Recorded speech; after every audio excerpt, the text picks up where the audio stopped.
শেখ হাসিনাকে ক্ষমতাচ্যুত করার পেছনে যুক্তরাষ্ট্রের ভূমিকা রয়েছে এমন অভিযোগ অস্বীকার করেছে ওয়াশিংটন। হোয়াইট হাউসের প্রেস সেক্রেটারি কারেন জন পিয়েরে গত 12 আগস্ট ওয়াশিংটনে প্রেস ব্রিফিংয়ে বলেন, এমন অভিযোগ ডাহা মিথ্যা।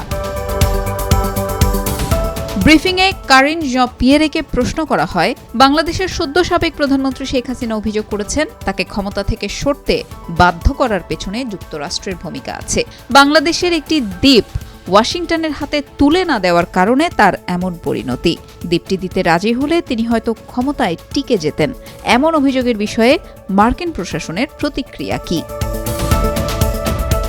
জবাবে কারেন জন পিয়েরে বলেন, এসবের পেছনে তারা জড়িত নন।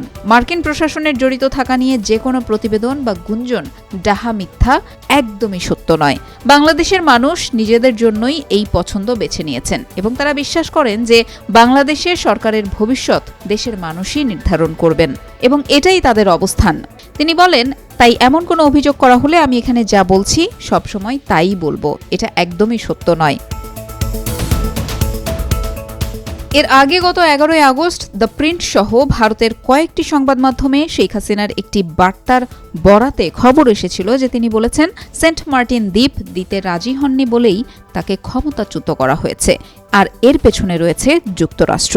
পরে শেখ হাসিনার ছেলে সজীব ওয়াজেদ জয় ওই দিনই রাত 11:55 নিজের ভেরিফাইড অ্যাকাউন্ট থেকে বার্তা দেন। সেখানে তিনি লেখেন, আমার মায়ের পদত্যাগের বিষয়ে একটি বিবৃতি গণমাধ্যমে প্রকাশ করা হয়েছে যা পুরোপুরি মিথ্যা ও বানোয়াট।